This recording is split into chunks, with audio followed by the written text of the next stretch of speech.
O Partido Popular presenta a moción de censura no Concello de Lugo contra o goberno bipartito do PSDG e o BNG. Conta co apoio dos seus 12 concelleiros e tamén co de María Reigosa, a edil non adscrita. O PP xustifica a moción pola deriva do actual goberno da cidade. A nova alcaldesa será a popular Elena Candia.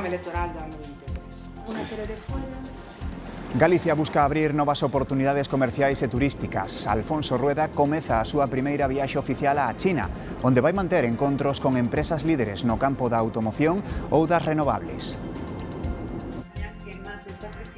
A Garda Civil localizou esta tarde no río Miño o corpo do mozo que desaparecera hai pouco menos dun mes cando navegaba en caiac na contorna do encoro dos Peares. O corpo apareceu a máis de 360 metros da presa, na marxe contraria ao lugar onde previamente fora localizada a embarcación. Boas noites. O Partido Popular presentou esta mañá unha moción de censura no Concello de Lugo co apoio de María Reigosa, concelleira non adscrita. Miguel Fernández, o alcalde, perderá o bastón de mando a favor de Elena Candia. O Grupo Municipal Popular do Concello de Lugo rexistrou unha moción de censura xunto á concelleira non adscrita María Reigosa, que formaba parte ata hai pouco do Grupo Socialista. Gracias ao acordo, a futura alcaldesa da cidade será a popular Elena Candia. Dentro dun ano estaremos gobernando esta cidade. Estaremos gobernando esta cidade. Pero saben por qué? Porque os veciños e veciños non perdonan tras traicións e porque confían en xente como a nós. Os socialistas gobernan na cidade da Muralla co apoio do BNG. A líder dos nacionalistas galegos, Ana Pontón, lamentaba a situación. O que hai detrás son pactos escuros, unha traición ao que votaron os veciños e veciñas de Lugo e o único interese que ten o PP que é facerse co poder polo poder. Pola súa parte, Reigosa deixaba claro que o seu descontento coa xestión do Concello é a única motivación para apoiar a moción. É evidente que o meu compromiso con este proxecto non responde a ningún interese persoal nin económico, senón únicamente a situación que vive Lugo. Elena Candia, a próxima alcaldesa de Lugo, comprometeuse a cumprir co proxecto que presentou nas eleccións do ano 2023. E sustituir a resignación e o conformismo pola acción, a reivindicación diante de todas as administracións, a capacidade de diálogo e, sobre todo, o traballo por adquirir consensos que melloren a cidade de Lugo. Un goberno á deriva non pode arrastrar a deriva a toda a veciñanza. A votación da moción de censura prevese para o próximo 7 de maio. Vemos como está o reparto de forzas no Concello de Lugo. O PP ten 12 concelleiros, non goberna porque lle falta un para a maioría absoluta que está en 13. Gobernan 7 socialistas e 5 concelleiros do BNG. Son 12 en total. A chave está na edil non adscrita que esta mañá asinou a moción de censura co Partido Popular.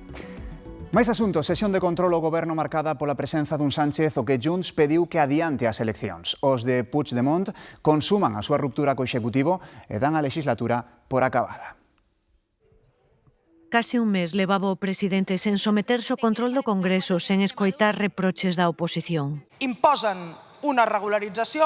Os de Junts non lles gusta a regularización de inmigrantes. Este gobierno lo que va a hacer es reconocer derechos y que va a hacer a Cataluña y a España países mejores. Pero nin con esa chiscadela contenta os de Puigdemont, que xa piden urnas. Quin argument democràtic li queda, senyor Sánchez, per no convocar eleccions? Sánchez tamén tivo que aguantar o envite do PP. Es usted implacable recaudando. Ustedes se financian en B y quieren trabajadores en B. Feijóo criticando os fallos en infraestructuras. Lo único que empata con su corrupción, señor Sánchez, es su incompetencia. E Sánchez contraatacando co pacto do PP e Vox en Extremadura. ¿Es dar una patada a la Constitución? Violando, claro que sí, el principio de igualdad entre ciudadanos y ciudadanas. O ministro de Xustiza xa avisa. No les vamos a pasar ni media a los tribunales a pararlo. Recorrerá o pacto di por discriminatorio e inhumano, contesta o PP. No hay nada más inhumano que intentar meter miedo. Os populares aseguran que non haberá recortes na cobertura social en Extremadura. O Congreso rexeita a moción de Vox sobre a chamada prioridade nacional. Contou cos votos en contra do resto de partidos políticos, entre eles os do PP, xa que os de Abascal rexeitaron a emenda presentada polos populares e presentaron un texto que non recollía o acordado. Vox expoñía priorizar as axudas públicas aos españois en cuestións como a vivenda e servizos sociais. O Partido Popular lembralle que a Constitución ten que ser un marco irrenunciable. A partir do 15 de xullo comezará a derrubarse a reixa de Xibraltar, coincidindo ca entrada en vigor do acordo entre o Reino Unido e a Unión Europea sobre a rocha. O ministro de Exteriores e o ministro principal de Xibraltar mantiveron esta tarde un encontro bilateral para abordar os preparativos técnicos da nova fase que implicará cambios na vida cotiá tanto dos habitantes da rocha como do campo de Xibraltar. A Audiencia Nacional concedelle un permiso de 6 días ao que fora xefe da ETA Cherokee. Terá que levar unha pulseira telemática para controlar que non se achegue ás vítimas. Cherokee goza actualmente dun réxime de semiliberdade que está xerando moita polémica. Precisamente hoxe, o xuíz revogou 2 permisos como ese. Obriga a ingresar de novo en prisión os etarras Samboto e Carasa Torre. O xuíz propón unha reforma da norma para evitar estas concesións. PP e Vox chegan a un acordo para gobernar en Aragón. O gañador das eleccións, Jorge Azcón, será investido presidente autonómico a vindeira semana tras o pacto para gobernar en coalición. Vox terá 3 consellerías e unha vicepresidencia asociada a unha desas consellerías. Reeditarán a coalición de goberno que xa tiveran nas autonómicas de 2023. Tamén acordo en Extremadura rubricado hoxe na Asamblea na sesión de investidura que proclamou a María Guardiola como presidenta. Foi no segundo intento e tralo entendemento entre Partido Popular e Vox. Guardiola comeza a súa segunda legislatura á fronte da Junta de Extremadura. Máis asuntos, Facenda atribúe Víctor de Aldama unha presunta fraude fiscal de case 2,5 millóns de euros procedentes da venda de máscaras. Nun informe remitido á Audiencia Nacional, a Axencia Tributaria apunta tamén que a empresa que vendeu o material sanitario vencellado ca trama Coldo, Solucións de Xestión, defraudou 200.000 euros. Sobre de Aldama, o documento apunta que a súa intervención resultou esencial para a consecución de contratos públicos. Tamén atribúe responsabilidades o empresario Juan Carlos Cueto, que en hoxe se negou a declarar no xuizo polo caso Máscaras. Os pagos en metálico do PSOE a Ábalos e Coldo saíron a escena no Tribunal Supremo cun tenso interrogatorio que fora xerente na etapa de Ábalos. A abogada de Coldo presenta liquidacións que supostamente lle pasaba ao PSOE sen data nin concepto. Mariano Moreno negou que Coldo puidera autorizar eses gastos. ¿El señor García Izaguirre podía autorizar gastos? Que no. Segundo o ex-xerente, esa capacidade só a tiña Ábalos. Ábalos se autorizaba y autorizaba todos los gastos. Pero habitualmente o encargado de recoller os sobres sí era Coldo. A él le entregaba los gastos del señor Ábalos y una liquidación de gastos a nombre de Secretaría de Organización. Moreno asegura que algunha vez as facturas lle pareceron excesivas e tivo que pedir explicacións. ¿Pude preguntar por alguno? Pues sí. Pero renegou das famosas chistorras ou lechugas. Nunca pedimos ni billetes de 500 euros, ni billetes de 200 euros, ni billetes de 100 euros. O que fora xefe de gabinete da ministra de Facenda insiste en que Aldama nunca lle entregou cartos, pero sí recoñeceu que tratou con el o perdón de débedas tributarias, aínda que sen influir o seu favor. Estamos de novo en Galicia. En unhas horas, Santiago queda sen aeroporto. Desde esta noite e durante 35 días, o Rosalía de Castro non operará ningún voo debido ás obras de renovación da pista. Patricia Vilar. Sí, ás 11:25 da noite sairá con destino a Barcelona o último voo que vai operar este aeroporto Rosalía de Castro ata o próximo 28 de maio. Serán 35 días pechado polas obras de renovación da pista de aterraxe, uns traballos que incluirán melloras na pavimentación, pero tamén na sinalización e nos sistemas de drenaxe. Durante ese tempo no que este aeroporto vai permanecer completamente inoperativo, o 70% do seu tráfico aéreo vai no asumir o aeroporto coruñés de Alvedro.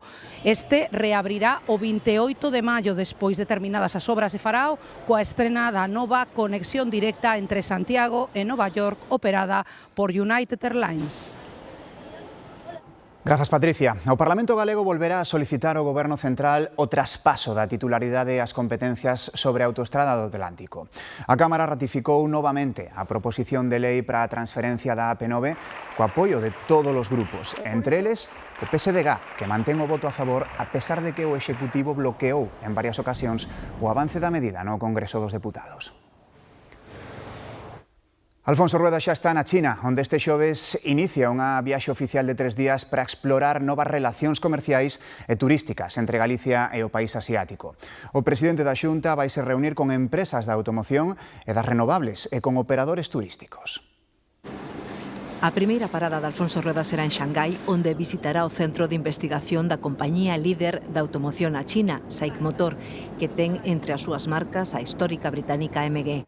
En Pequín reunirase despois co presidente deste grupo automobilístico e co representantes de Goldwing, un dos principais provedores mundiais de turbinas para eólicos. Por lo tanto, imos intentar buscar puntos de encontro.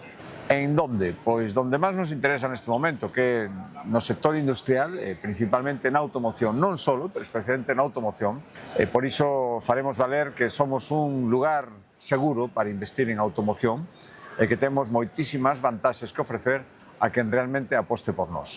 O presidente tamén manterá encontros con operadores turísticos para presentarlles Galicia como destino. A nosa cultura, as nosas paisaxes, o noso patrimonio é algo que podemos ofrecer con moitísimas garantías. E, por suposto, hai que invitar os chinos a que veñan a celebrar o Xacobeo 2027. Xa están vindo, pero teñen que vir moitísimo máis.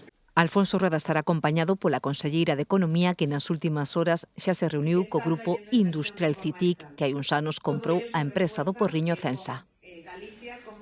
Novidades no tema das gárgolas do Hostal dos Reis Católicos en Santiago de Compostela. Patrimonio reunirase co arquitecto encargado da rehabilitación para buscar unha solución máis respectuosa ca estética do edificio. Será esta mesma semana cando se reúnan os técnicos de patrimonio co equipo responsable do plan director do Parador coa idea de atopar unha alternativa ás polémicas lanzas. É claro e rotundo de que hai un rechazo máis que justificado á solución técnica adoptada e como o propio informe recollía, hai que analizar pormenorizadamente cales son as solucións que se van a adoptar. No século no que estamos hai que buscar alternativas estéticas e técnicas para unha solución dunhas pezas que son históricas, emblemáticas e que xa que as temos que protexelas. Entre esas solucións estaría, por exemplo, unha canalización oculta para evacuar a auga.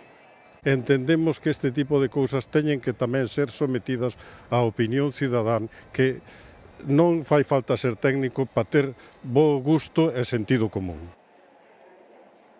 9:12 minutos, cambiamos de asuntos. Servizos de emerxencia recuperaron esta tarde no río Miño o corpo do mozo que caeu á auga cando navegaba en caiac co seu primo. Levaba 22 días desaparecido. Demetrio Morenza. Sí, e durante todo este tempo non deixaron de buscalo. Hoxe, ás 5:45, un dron da Xega localizaba o corpo a uns 360 metros dende este encoro dos Peares, onde nos atopamos río arriba. Aí foi localizado o corpo. Posteriormente, unha patrulla acuática da Garda Civil trasladaba ese corpo precisamente hasta ese embarcadoiro que hai aquí moi preto deste encoro. Posteriormente, o corpo xa foi trasladado unha vez que se conseguía levantar contra as 7 da tarde. Foi trasladado a Lugo, o ULA, onde se procederá a súa identificación e se practicará a autopsia. O helicóptero Pesca 1 rescatou con éxito a 6 persoas que viaxaban a bordo deste veleiro que ven de bandeira estoniana que pediu auxilio a 155 millas da costa de Vigo. A embarcación tiña unha vía de auga e estaba a piques de afundirse cando chegou o helicóptero. O rescate, coordinado polo Centro de Salvamento Marítimo de Fisterra, considérase unha operación límite pola distancia á que estaba o veleiro. Os 6 tripulantes foron trasladados sans e salvos ao aeroporto de Peinador. E a Garda Civil xa detivo o condutor do camión que atropelou mortalmente un home en Pontevedra.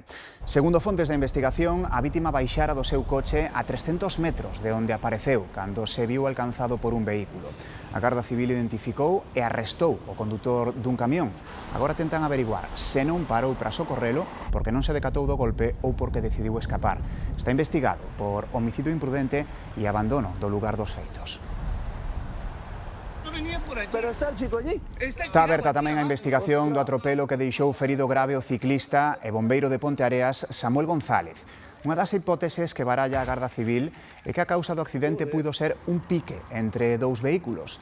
Samuel segue na UCI, pero a súa evolución é favorable, mentres que o condutor, que triplicara a taxa de alcoholemia na primeira proba, está sendo investigado por 4 delitos.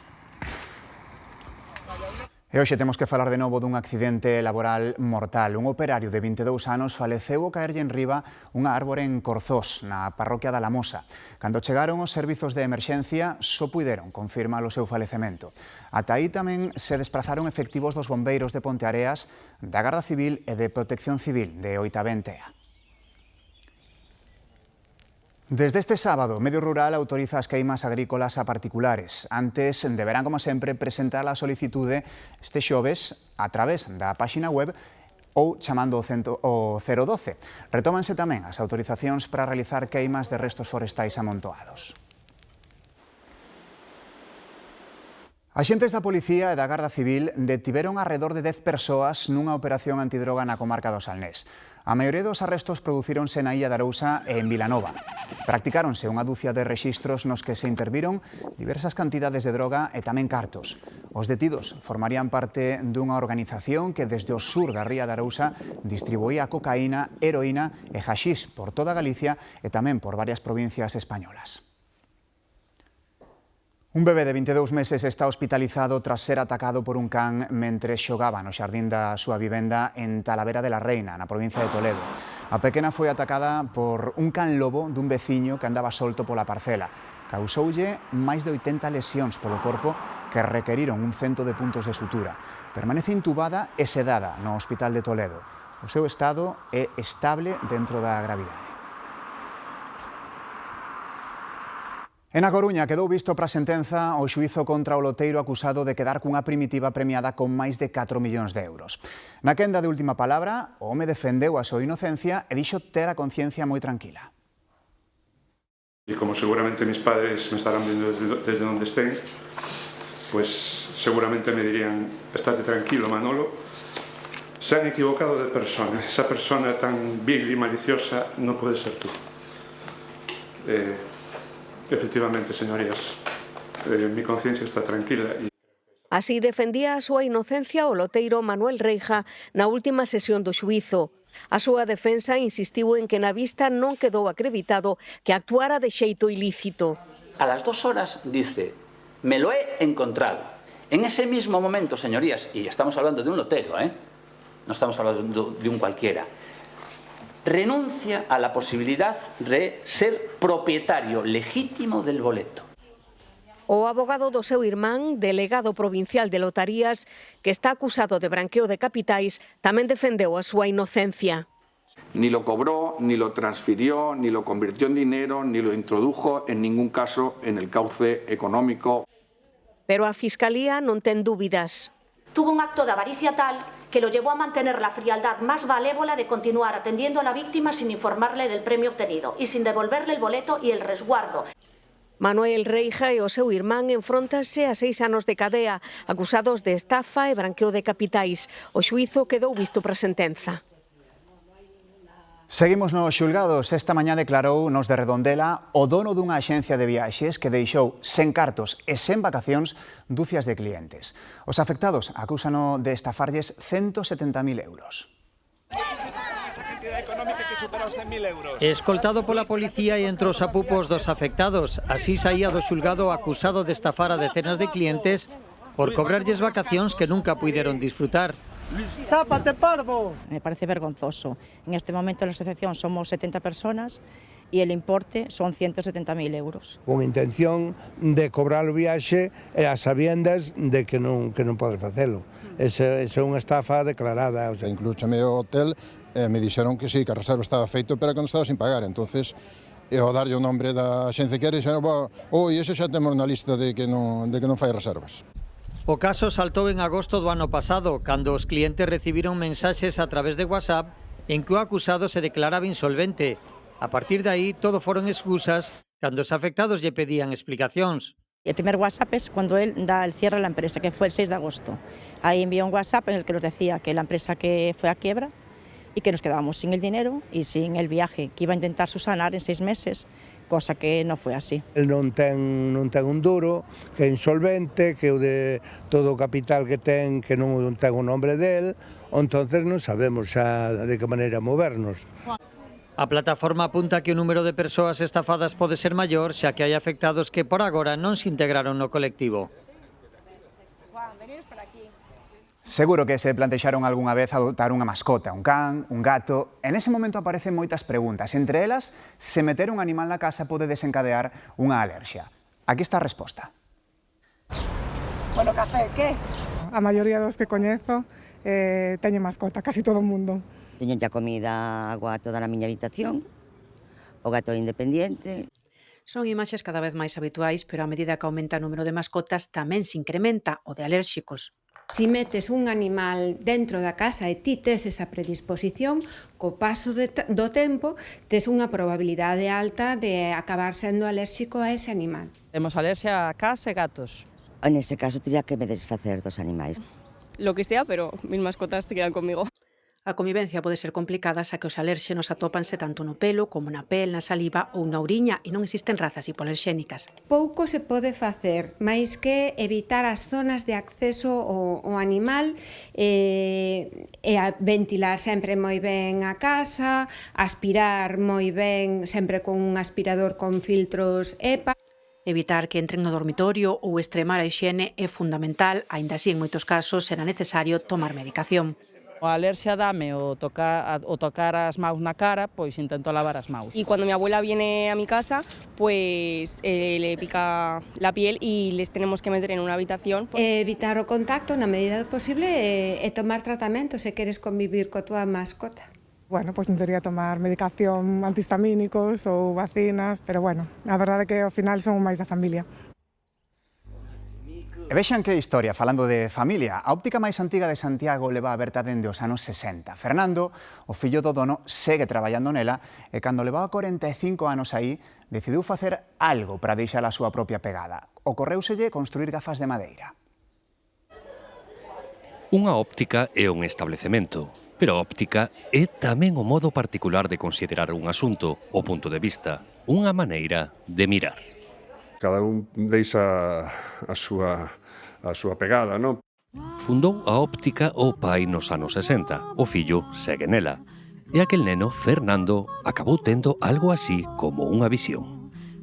Non sei, foi un momento determinado que se acercaban os meus 45 anos de profesión e quería deixar un pouco, non sei, facer algo. Pouco a pouco foi salindo aquí unha idea nova que foi facer gafas de madeira, non? Montouse un taller na súa casa de Boqueixón e a facer ali cas súas mans lentes de madeira. A madeira todavía é máis un material como ten máis vida, é máis noble, entón fúndese, se fai ben, fúndese con un mesmo. A clave está na ergonomía do puente, da nariz. Ten que encaixar perfectamente a ergonomía do puente da gafa. Se non sentan ben aí, non se funden contigo. É como se levares a gafa de outro. Un detalle que sorprende é que sexan completamente de madeira, sen metal ningún. Ten un pequeno pasador que se saca e consigues abrir 4 milímetros o aro, de maneira que se podan meter un cristal. E cando vai envejecendo, todavía mellor. Envejece mellor a madeira que calquer outro produto. Así vai envellecendo a máis antiga das ópticas de Santiago. Hoxe celebramos o Día da Terra, do noso planeta. Un día para valorar e agradecer a diversidade do noso fogar, para gozar da súa beleza que se presenta de formas tan distintas en todo o globo, pero tamén unha data para crear unha conciencia común sobre os problemas ambientais e protexela. Nós necesitamos a Terra, os seus recursos, e ela necesítanos a nós para manter saudables os seus ecosistemas. Que teñan unha feliz noite. Vémonos mañá.